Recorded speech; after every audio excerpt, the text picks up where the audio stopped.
Today, we re-diving deep into one of Europe's most disturbing royal sagas, the rise and brutal destruction of the House of Orange during the Dutch Revolt. This is a story about a dynasty born in blood and nearly drowned by it. Before the Netherlands became the peaceful, picturesque nation we know today, with its tulips and windmills, it was a brutal battlefield, a land soaked in conflict and ambition.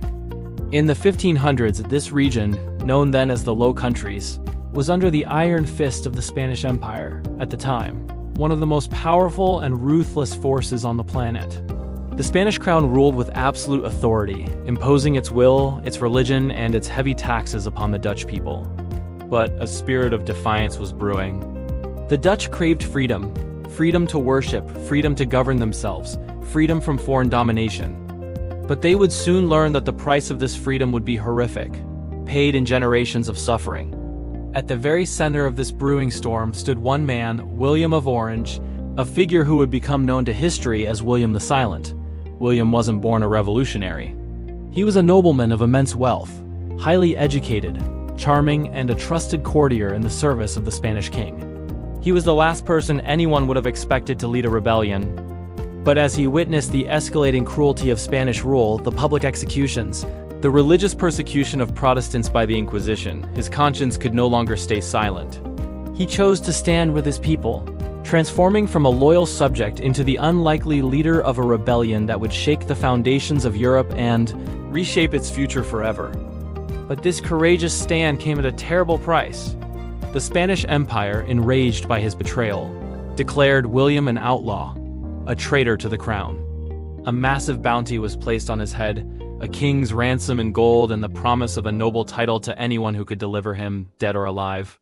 What followed was one of the longest, most desperate manhunts in royal history. William was now a marked man, the most wanted person in Europe. He lived each day looking over his shoulder, knowing that any stranger could be an assassin in disguise. Any friendly face could hide a dagger or a pistol.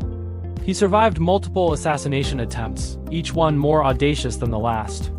One assassin tried to shoot him at point-blank range, the bullet passing through his jaw and out the other side, a wound that should have been fatal. He survived, but the psychological toll was immense.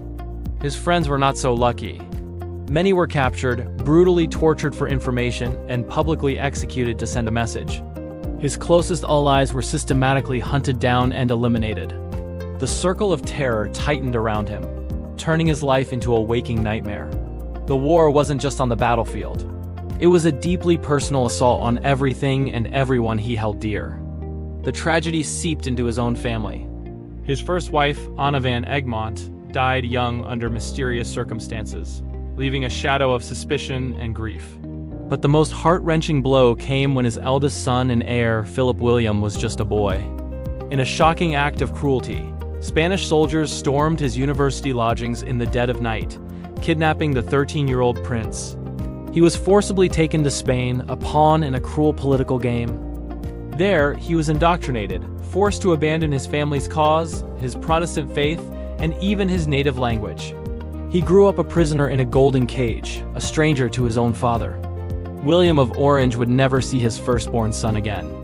Imagine the pain of a father, leading a nation to freedom while his own son is held captive by the very enemy he fights. Yet, despite all the loss and suffering, William persevered. He became the symbol of Dutch resistance, the Vader des Vaderlands, the father of the fatherland. But the darkest chapter was yet to come. In the summer of 1584, in the city of Delft, a man named Balthasar Gerard managed to infiltrate William's inner circle. Posing as a devout Calvinist and a loyal supporter fleeing persecution, he gained the prince's trust. On a fateful July morning, Gerard waited for William on a staircase in his home. As the prince passed, Gerard pulled out 2 pistols he had concealed and fired 3 shots at close range. William collapsed, his last words reportedly a plea to God to have mercy on his soul and on his poor people. The great leader, the father of the Dutch nation, died almost instantly on those stairs, his dream of a fully independent nation not yet realized. The architect of Dutch freedom was gone. The shock and grief that swept across the Low Countries were immeasurable.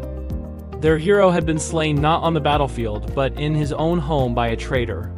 The killer, Balthasar Gerard, was captured immediately while trying to flee. His fate would be a reflection of the raw, primal fury his act had unleashed. The Dutch magistrates, determined to make an example of him, subjected him to a punishment of almost unimaginable brutality, a level of cruelty rarely seen even in that violent age. He was publicly tortured for days. His flesh was ripped with red-hot pincers. His hands were burned. Finally, he was dismembered while still alive. It was a gruesome, horrific end, a desperate act of vengeance for their fallen leader. But even William's death and the monstrous execution of his killer did not end the cycle of terror. The bloody mantle of leadership now fell to William's sons, who inherited not just a throne, but a broken country and a cursed fate. Each son carried the trauma of their father's war in his own way. Philip William, the kidnapped son, was eventually released from Spain after decades, but he was a broken man, a stranger in his own homeland, forever caught between the family he was born into and the enemies who raised him. Then there was Maurice of Nassau, William's second son. He was a military genius, a brilliant general who reformed the Dutch army and won incredible victories against the Spanish. He secured the survival of the republic his father had envisioned, but the war consumed him. He became paranoid, ruthless, and entangled in political conspiracies, even executing a former ally in a bitter power struggle. He won the war, but lost a piece of his soul in the process. Finally, there was Frederick Henry, William's youngest son, born just months before his father's assassination. He grew up in the shadow of that tragedy and would spend his entire life continuing the war that had claimed his father. He was a skilled diplomat and leader, finally bringing the 80 Years' War to an end and securing the Netherlands' independence in 1648. But his entire reign was defined by the conflict that had started before he was even born. The House of Orange survived, but just barely. Trauma, kidnappings, assassinations, and civil war followed them for generations. Their story is a stark reminder that the birth of a nation is often a violent, painful process. Today, the Netherlands is a beacon of peace and prosperity, but its foundations were laid with ashes, fear, and bloodshed. The Dutch royal family, which still reigns today, was forged in the crucible of one of the darkest and most brutal struggles in European history, a dynasty that paid the ultimate price for freedom. Thank you so much for watching. If you found this story as fascinating as I did, make sure to hit that like button and subscribe for more deep dives into the hidden corners of history. See you next time.